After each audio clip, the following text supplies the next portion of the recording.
განვაგრძობთ გადაცემას საქართველოს ახალი კომპიუტერიზებული სატრანზიტო სისტემის შექმნით კიდევ უფრო დაუახლოვდა ევროკავშირის ერთიან ქსელს, რომელიც 36 სხვადასხვა ქვეყანაში მოქმედებს. საერთო სატრანზიტო კონვენცია საქართველოს წელს თებერვლიდან შეუერთდა, ეს სიახლე კი იმას ნიშნავს, რომ ტვირთის გადაზიდვა ევროკავშირის და საერთო სატრანზიტო კონვენციის წევრ ყველა ქვეყანაში შესაძლებელია მხოლოდ ერთი სატრანზიტო დეკლარაციით და ერთი გარანტიით. ამ სიახლის შესახებ დღის ქრონიკაში ზურაბ სიჭინავა, შემოსავლების სამსახურის საბაჟო დეპარტამენტის ისაუბრებს. მოგესალმებით ბატონ ზურაბ, მადლობა გადაცემაში მონაწილეობისათვის.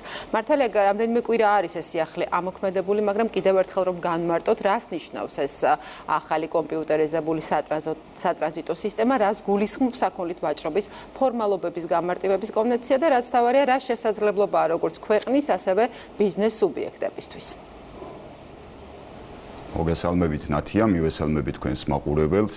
მართლაც 2025 წლის 1 თებერვლიდან საქართველოს შეუერთდა ეგრეთ წოდებულ ერთიან ახალ კომპიუტერიზებულ სისტემას NCTS, რომელიც გათვალისწინებული იყო საქართველოსა და ევროკავშირის შორის ასოცირების ხელშეკრულების 13 დანართით და ევროკავშირსა და საქართველოს შორის გაწეული მართლაც ძალიან დიდი შრომის შედეგად ჩვენ მივაღწიეთ ამ ეტაპს, რომ საქართველოს უკვე 1 თებერვლიდან გამოჩნდა ამ ერთიან ბაზაში და ჩვენ ასე ვთქვათ გავხდით ამ ერთიანი სისტემის წევრი.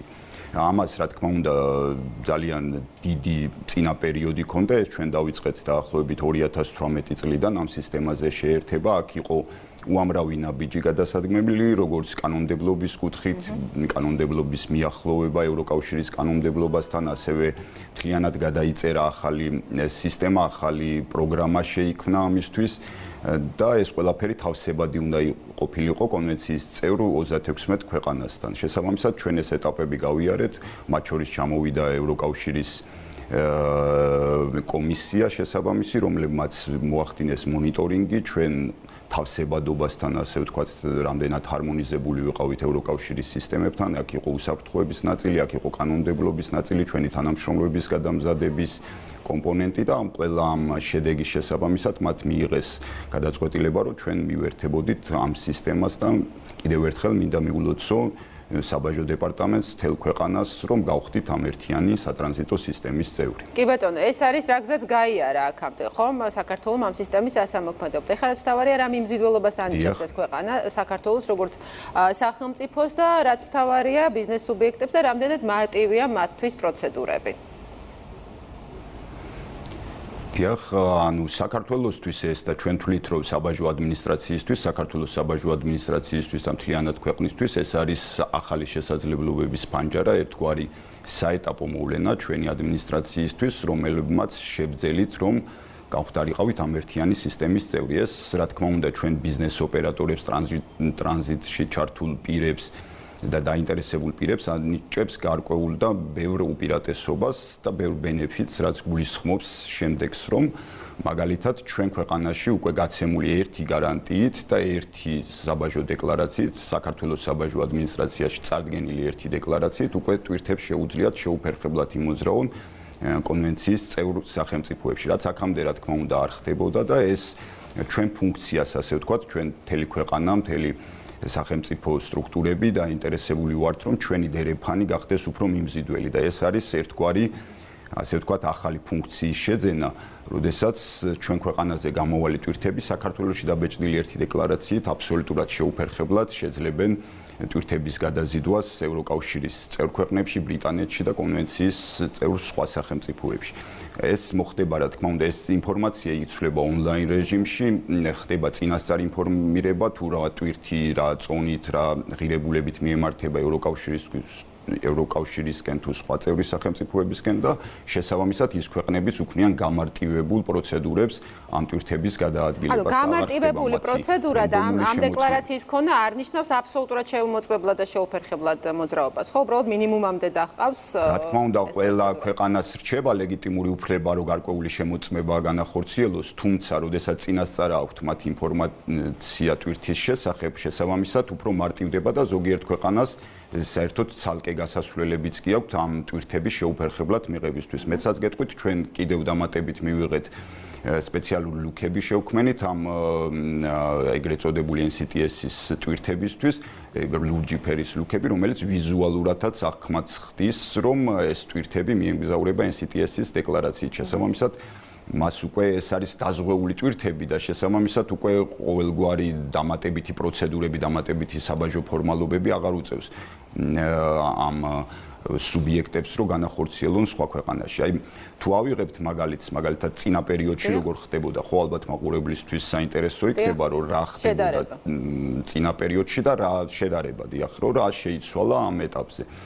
წინა პერიოდში საქართველოს როდესაც არ იყო მიერთებული ამ კონვენციაში, შესაბამისად ორად თუ დავყოფთ ტვირთების ნაკადებს, რომელიც მოემართებიან ევროკავშირიდან საქართველოსკენ და ან პირიქით მიემართებიან საქართველოსდან იწყებს ტრანსპორტირებას, ან ტრანზიტით გადის საქართველოს თქვა შუა აზიიდან მომავალი ტვირთი და მიდის ევროკავშირისკენ. ამ შემთხვევაში ტვირთი როდესაც შემოდიოდა საქართველოში, ჩვენ წერდით შიდა დოკუმენტს, შიდა ეროვნულ დოკუმენტს, ან დეკლარაციას, ან მოწმობას, რომელიც საქართველოს დატოვებისას იხურებოდა ეს დოკუმენტი და შემდეგ უკვე ან თურქეთში, ან რომელიმე ევროკავშირის ქვეყანაში უწევდათ ახალი დეკლარაციის, ახალი გარანტიის წარდგენა, რომელიც უკვე აღიარებული იყო ამ ქვეყნებისთვის.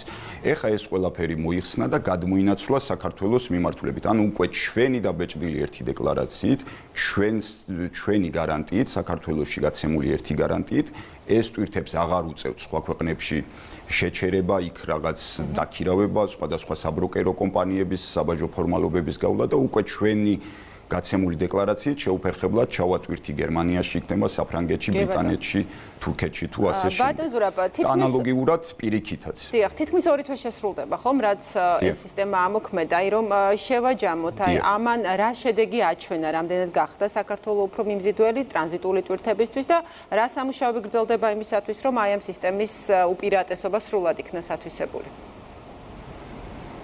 დიახ, უკვე დაახლოებით თვენახევარია, რაც ეს სისტემა მუშაობს და მინდა პატარა სტატისტიკური მონაცემებიც მოვიყვანო, უკვე 100-ზე მეტი დეკლარაცია იქნა ჩვენიდან გაშვებული ევროკავშირის და სხვა წევრი ქვეყნების მიმართულებით, რომელებიც წარმატებით ჩავიდა ამ ქვეყნებში და ასევე დაახლოებით 30-ზე რამდენიმე ათეული დეკლარაცია წამოვიდა უკვე ჩვენი მიმართულებით და ეს ყველაფერი ხდება შეუფერხებლად, თქვათ გერმანიიდან წამოსული ტვირთი საქართველოში აღარ უწევს დამატებითი დოკუმენტების შედგენა და ჩვენ ვაღიარებთ იმ დეკლარაციას, როგორც პირიქით აღვნიშნე ეს და ეს უფრო აქ არ არის მარტო თქვათ ბიზნეს სუბიექტებისთვის, ასე ვთქვათ, გამარტივება, ასევე შემოდის ახალი ცნება, როგორც არის ტვირთზე გარანტიის შემოღება, რაც ასევე სადაზღვეო კომპანიებს, საბანკო სექტორს კიდე დამატებით შემოსავლის წყაროს უჩენს, რაც აქამდე ეს პროდუქტი საქართველოში არ არსებობდა, იმიტომ რომ ჩვენი ქვეყანა არ იყო მიერთებული და შესაბამისად ეხლა რომ წარმოიდგინოთ მთელი ჩვენი მეზობელი ქვეყნები, რომლებსაც უნდათ გადაადგილება ევროკავშირისკენ და რომლებსაც უნდათ წაიღონ ეს ტვირთები, უკვე საქართველოს აძლევს ამ შესაძლებლობას და ჩვენ თუ გვაქვს პრეტენზია, რომ ჩვენ ვიყოთ რეალურად კარიბჭე ამ ყველაფრის ევროპისკენ გამოვალი გზის, ხო? აი ზუსტად ამის განხორციელება ხდება და ეტაპობრივად უფრო ბიზნეს სექტორი დარწმუნებული ვარ, უფრო მეტად მიიღებს ამ ბენეფიტებს. ზოგადად ხა ქართული ხასიათია, რომ როდესაც სანამ სავალდებულო არ გახდება რამე და რაღაცას უფრო სავალდებულოს არ გავხდით, იქამდე ზოგიერთ ბიზნესმენს უყვარს ხოლმე რომ ბოლო წუთამდე, ბოლო დღემდე მიიყვანოს, ასე ვთქვათ, მაგრამ ეს სავალდებულოც მალე გახდება და ყველა ბიზნესი აქტიურად დაინახავს ამ სარგებელს, როგორც ჩვენი ქვეყნისთვის მთლიანად, ასევე ზოგადად მათთვის, იმიტომ რომ ისინი შეუფერხებლად შეძლებენ ტვირთების გადაადგილებას. დიდი მადლობა ზურაბ სიჭინავა, შემოსავლების სამსახურის საბაჟო დეპარტამენტის ხელმძღვანელი პასუხობდა დღის ქრონიკის კითხვებს.